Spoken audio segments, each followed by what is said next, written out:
1945. O mundo acreditava que a paz estava garantida. Na Europa já, as tropas aliadas avançavam rapidamente pelo território alemão.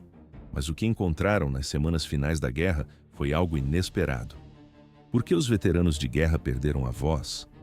Eles já tinham visto a morte no fronte, mas a realidade dos campos era diferente. O horror superava qualquer experiência de combate anterior. Atrás do arame farpado dos campos de concentração nazistas existia um cenário de pesadelo. Soldados endurecidos pela batalha paralisaram. No quadro, homens adultos chorando abertamente diante das valas comuns. O cheiro era insuportável. Um odor de carne queimada e decomposição que impregnava as fardas. Não havia mais soldados inimigos para combater naquele lugar. Restavam apenas pilhas de uniformes listrados e sapatos amontoados. Na filmagem da época, nota-se, generais americanos desviam o olhar. Eles caminham entre os sobreviventes que parecem esqueletos vivos. O silêncio nos alojamentos era absoluto. Isso não era apenas uma consequência da guerra, era uma linha de produção de cadáveres. O método era industrial e eficiente. Os oficiais aliados ordenaram que os civis alemães das cidades vizinhas visitassem os locais. Eles precisavam ver com os próprios olhos. Ninguém podia alegar ignorância sobre o que acontecia atrás daqueles muros de concreto. As evidências eram incontestáveis. Depósitos cheios de cabelos humanos, dentes de ouro e malas de viagem. Milhares de objetos que pertenciam a pessoas que não existiam mais. A escala do crime era maior do que qualquer relatório de inteligência prévia. Os libertadores tornaram-se testemunhas de um sistema de extermínio sem precedentes. Não havia margem para erro na documentação. Fotógrafos registraram cada detalhe para que o mundo nunca esquecesse. A prova estava ali, exposta sob a luz do dia. Assim, a vitória militar transformou-se em um luto coletivo. 4 de abril de 1945. Esta data marcou o início de uma descoberta brutal. Tropas da 4ª Divisão Blindada e da 8ª Nona Divisão de Infantaria do Exército dos Estados Unidos avançavam pelo território alemão. O destino era um local chamado Ohrdruf, perto da cidade de Gotha. Os soldados esperavam encontrar um depósito de munição ou um posto de comando inimigo, mas o cenário mudou conforme a distância diminuía. Um cheiro insuportável atingiu as tropas. O odor era tão forte que os homens pararam de caminhar. Por que as tropas hesitaram na entrada? O cheiro de decomposição era um aviso. O que encontraram lá dentro não era um alvo militar. Ao cruzarem os portões, os soldados paralisaram. No quadro, pilhas de corpos amontoados, homens tão magros que pareciam esqueletos cobertos por pele. Cadáveres enchiam valas e se acumulavam ao lado dos alojamentos de madeira. A cena era estática e terrível. Alguns sobreviventes ainda estavam no chão. Eles mal conseguiam se mover ou emitir qualquer som. Seus olhos estavam fundos, suas vozes eram sussurros fracos. Muitos usavam uniformes listrados, enquanto outros vestiam apenas trapos sujos. Os prisioneiros trabalhavam até a morte. Eles construíram túneis subterrâneos e ferrovias para a produção de armas alemãs. A exaustão, a fome e as execuções sumárias eram o método de controle. Na filmagem, nota-se as evidências de um crime em massa. Guardas da SS fugiram um dia antes da chegada dos americanos. Eles tentaram queimar os arquivos e os corpos para apagar o rastro das atrocidades, mas a escala era grande demais. À primeira vista, um campo de trabalho, mas na prática, um centro de extermínio. Corpos semicarbonizados e ferramentas de tortura estavam por toda parte. O odor de morte impregnava o ar. A notícia sobre Ohrdruf subiu rapidamente na hierarquia militar. Em poucos dias, os generais Dwight D. Eisenhower, George S. Patton e Omar Bradley chegaram ao local. Eisenhower, o comandante supremo das forças aliadas, exigiu ver tudo pessoalmente. Ao caminhar entre os mortos, o general ficou em silêncio. Mesmo após anos de guerra brutal, ele estava chocado. Ouve-se o barulho das câmeras sendo preparadas. Eisenhower deu uma ordem direta: fotografar e filmar cada detalhe. Ele exigiu a documentação exaustiva de cada corpo e cada vala. O motivo era claro. Eisenhower temia o futuro. Ele acreditava que um dia as pessoas tentariam dizer que esses crimes nunca aconteceram. Mas isso era apenas o começo. Depois de Ohrdruf, as tropas aliadas perceberam a escala do sistema alemão. Outros campos seriam encontrados em sequência. A história da libertação acabava de ganhar um novo e sombrio capítulo. 11 de abril de 1945. Uma semana após a descoberta de Ohrdruf, as forças americanas atingiram os portões de Buchenwald, perto de Weimar. O cenário mudou de escala. Buchenwald era gigantesco. O campo operava desde 1937. Durante a guerra, o complexo confinou mais de 250 mil pessoas de todas as partes da Europa. Judeus, poloneses e membros da resistência francesa dividiam o espaço com oponentes políticos, ciganos, padres e professores. Todos eram alvos do regime. Quando os tanques americanos pararam, os portões principais já estavam abertos. 21 mil sobreviventes permaneciam no local. No quadro, homens reduzidos a esqueletos, muitos incapazes de ficar de pé. O cheiro era insuportável. Os soldados encontraram pilhas de cadáveres empilhados como lenha. Depósitos estavam lotados com milhares de pares de sapatos, óculos e pertences pessoais. Eram os restos daqueles que não sobreviveram. Ouve-se o som metálico das portas dos fornos crematórios sendo abertas. Eles ainda estavam quentes quando as tropas entraram. Ao lado dos fornos, o aparato de morte era visível. Forcas, correntes pesadas e ganchos de ferro fixados nas paredes para execuções rápidas. Em uma sala próxima, o horror se tornou físico. Os oficiais registraram fragmentos de pele humana. O material era usado para fabricar cúpulas de abajures e capas de livros. Nota-se na filmagem. Até os soldados veteranos recuavam diante da cena. Mas os prisioneiros não esperaram passivamente. Dias antes da chegada dos aliados, um grupo organizado de detentos iniciou uma revolta. Eles desarmaram e capturaram os guardas da SS que ainda permaneciam no posto. Assumiram o controle do campo com as próprias mãos. Como homens morrendo de fome conseguiram lutar? A resposta era a vontade pura de sobreviver. Mas a vitória tinha um gosto amargo. O que começou em Ohrdruf como uma descoberta isolada, em Buchenwald se tornou um alerta global. O mundo estava despertando para a verdadeira extensão dos crimes nazistas. O plano de extermínio não era mais uma teoria, era um fato documentado. Enquanto isso, no norte da Alemanha, as tropas britânicas avançavam rapidamente. Eles ainda não sabiam, mas estavam prestes a cruzar o perímetro de Bergen-Belsen. 15 de abril de 1945. Os britânicos entraram no campo e encontraram uma realidade que desafiava a lógica humana. Milhares de corpos apodreciam ao ar livre devido a uma epidemia de tifo. Não havia mais tempo para o choque. As unidades médicas foram convocadas às pressas para conter o desastre sanitário. O avanço continuava, mas o exército agora era uma força de resgate. A escala da tragédia apenas aumentava. O fim da guerra estava próximo, mas o rastro de sangue era cada vez mais profundo. 15 de abril de 1945. A 11ª Divisão Blindada Britânica chegou aos portões de Bergen-Belsen. O campo ficava próximo à cidade de Celle. O que os soldados encontraram ao entrar superava qualquer horror já imaginado. Por que o cenário era tão devastador? O local não possuía câmaras de gás como Auschwitz, mas a morte estava em cada centímetro do terreno. À primeira vista, um campo de prisioneiros comum. Mas, na prática, um depósito de cadáveres a céu aberto. O campo foi projetado originalmente para prisioneiros de guerra. Com o colapso do regime nazista, a situação mudou. Dezenas de milhares de judeus e prisioneiros de outros campos foram transferidos para lá. O lugar ficou superlotado. A estrutura ruiu sob o peso da sujeira e da desordem total. No vídeo, nota-se pilhas de corpos amontoados entre os alojamentos. Os britânicos encontraram 60 mil sobreviventes. Muitos estavam no limite da resistência humana. A maioria não conseguia ficar de pé. Milhares jaziam no chão, incapazes de levantar a cabeça para olhar os libertadores. Ao redor deles, 13 mil corpos permaneciam insepultos. Os cadáveres apodreciam nos campos abertos sob o sol. Ouve-se o relato dos soldados. O cheiro de decomposição era sufocante e sentia-se a quilômetros de distância. Não havia como escapar do odor. A doença era a principal arma de extermínio em Bergen-Belsen. O tifo, a disenteria e a tuberculose se espalharam sem controle. As condições de higiene eram inexistentes. A fome extrema acelerava o processo de morte. Sobreviventes passaram semanas comendo apenas crostas de pão ou sopas ralas de água. Muitos soldados britânicos eram jovens recrutas. Eles nunca tinham presenciado tal nível de sofrimento humano. Alguns paralisaram diante da cena. Outros choraram abertamente. Mas não havia tempo para o luto.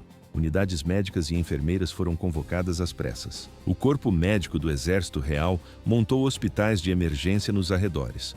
O trabalho era frenético. Os sobreviventes foram lavados, desinfetados e alimentados com porções mínimas para não causar choque no organismo. Mas para muitos, a ajuda chegou tarde demais. O tribunal daria a sentença aos responsáveis anos depois. Assim terminou o horror em Bergen-Belsen. Os corpos eram frágeis demais para a sobrevivência. Muitos prisioneiros receberam comida após a libertação, mas morreram logo em seguida. O sistema digestivo estava destruído e não processava mais os alimentos. O tifo se espalhava rapidamente pelos alojamentos. Para conter a epidemia, os soldados britânicos tomaram medidas drásticas. Eles despejaram combustível e queimaram barracões inteiros. As chamas consumiram as estruturas de madeira, mesmo com cadáveres empilhados no interior. Era a única forma de parar a doença. A quantidade de mortos superava a capacidade humana de manejo.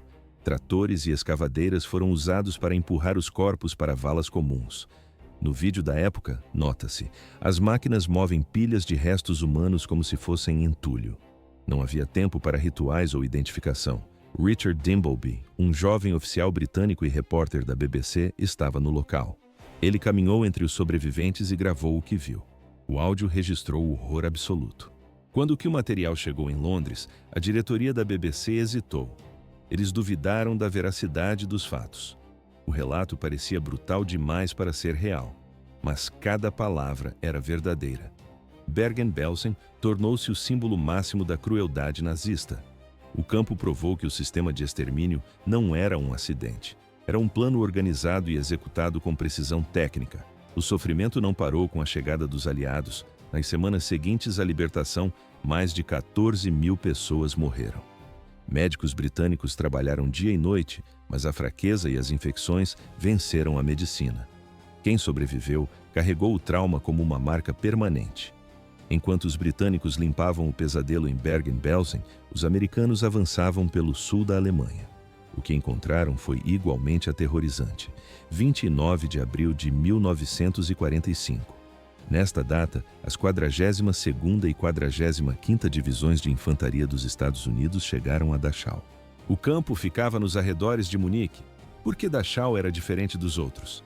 Ele não era apenas mais um campo na lista, foi o primeiro campo de concentração construído pelos nazistas. Sua inauguração ocorreu em março de 1933.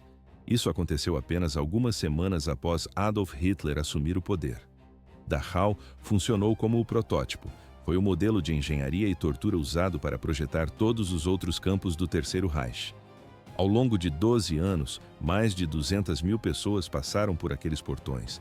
A maioria nunca saiu de lá. 200.000 prisioneiros atravessaram os portões de Dachau. Judeus, opositores políticos, padres, artistas e membros da resistência.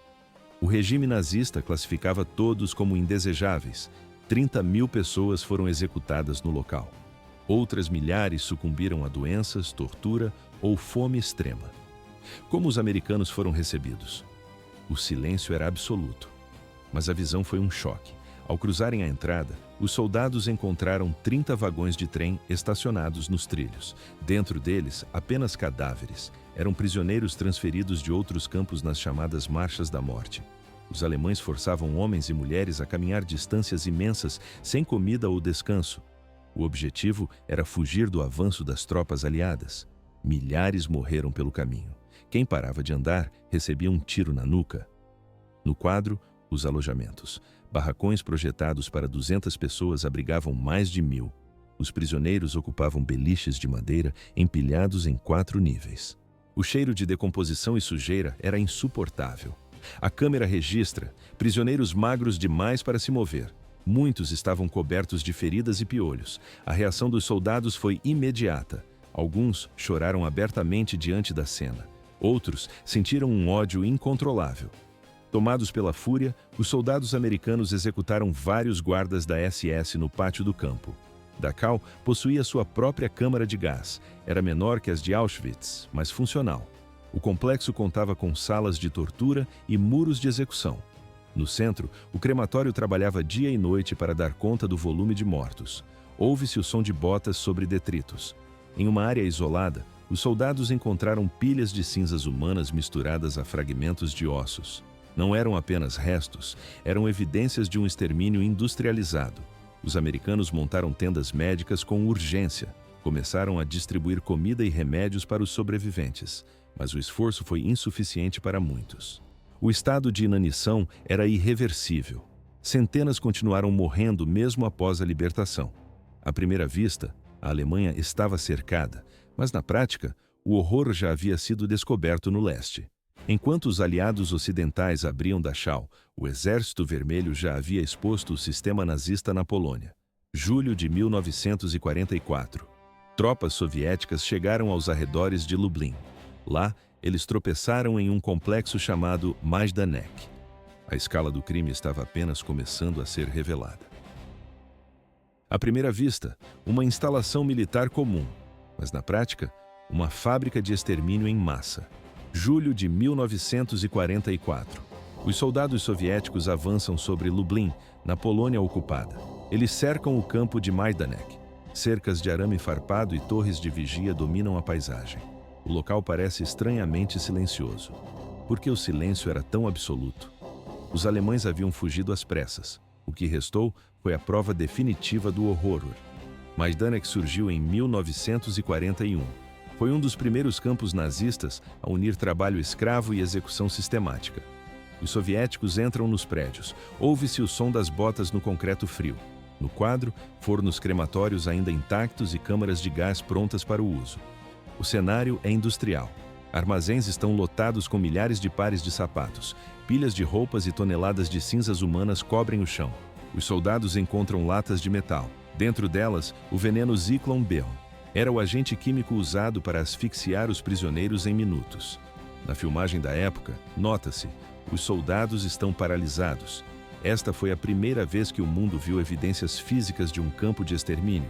Os soviéticos estimam 80 mil vítimas. A maioria eram judeus e prisioneiros de guerra soviéticos. Mas isso era apenas o começo. O que mais chocou os libertadores foi o desespero nazista. Os alemães tentaram apagar os rastros, mas falharam. Câmaras de gás foram parcialmente destruídas. Pilhas de cinzas mostram que corpos foram queimados às pressas. A tentativa de esconder o crime foi inútil. 27 de janeiro de 1945. 7 meses depois, o Exército Vermelho chega a outro ponto no mapa. O local é Auschwitz, perto da cidade polonesa de Oswiecim. O que eles encontram ali faz Majdanek parecer pequeno. Auschwitz não era apenas um campo, era um complexo industrial de morte. 3 campos principais e mais de 40 subcampos. Auschwitz. 1. O centro administrativo. Birkenau, o local do extermínio. Monowitz, a zona de trabalho forçado. Os eventos aceleraram. Dias antes da chegada dos soviéticos, os guardas da SS iniciaram a fuga. Eles não foram embora sozinhos. Forçaram dezenas de milhares de prisioneiros a caminhar para o oeste sob frio intenso. Foram as marchas da morte. A câmera registra. Apenas 7 mil prisioneiros restaram no campo. Eram os doentes e os fracos demais para caminhar. Eles vagam como sombras entre os pavilhões de madeira. Não havia mais para onde fugir. O Tribunal da História estava apenas começando. 27 de janeiro de 1945. Esta é a data em que o mundo encarou o abismo. O que os soldados soviéticos encontraram ao cruzar os portões? Apenas silêncio e morte. No chão, prisioneiros doentes e famintos não tinham forças para se mover. Eles eram sombras humanas cercadas por pilhas de pertences. No quadro, vêem-se montanhas de cabelos cortados, roupas de bebês e óculos quebrados. Malas empilhadas e milhares de sapatos cobriam o solo. Cada item tinha um dono. Cada dono foi assassinado naquele lugar. Por que Auschwitz-Birkenau se tornou o nome mais temido da história? O motivo era logístico. O local servia como o centro da solução final, o plano nazista para o extermínio dos judeus europeus. 1.100.000 pessoas morreram ali. Entre as vítimas estavam judeus, poloneses, ciganos e prisioneiros de guerra soviéticos. Não houve exceção. O método era industrial. As câmaras de gás foram camufladas como chuveiros coletivos. Os oficiais nazistas mentiam até o último segundo para evitar pânico. Depois das execuções, os corpos seguiam para crematórios gigantes. As cinzas eram jogadas em rios ou usadas como fertilizante nos campos. À primeira vista, o local parecia uma fábrica, mas na prática era um abatedouro humano. Os nazistas tentaram apagar os rastros. Antes de fugirem, usaram explosivos para destruir as câmaras de gás. Mas o tempo acabou. Os soviéticos encontraram provas suficientes para expor o crime ao planeta. Na filmagem, nota-se: soldados carregam sobreviventes que mal conseguem manter os olhos abertos. Médicos e enfermeiras montaram hospitais de campanha às pressas. Trouxeram cobertores, remédios e sopas quentes. Mas para muitos, o socorro chegou tarde demais. O corpo humano tem um limite. Meses de fome extrema e tortura sistemática destruíram os órgãos vitais dos prisioneiros. Eles morriam nos braços dos libertadores. Em Buchenwald, um adolescente chamado Elie Wiesel foi resgatado. Ele estava sozinho. Perdeu a família, a infância e o desejo de continuar vivo. Mais tarde, ele transformou o trauma em papel. Escreveu sobre o que viu para garantir que o mundo jamais desviasse o olhar. Assim, o horror foi documentado.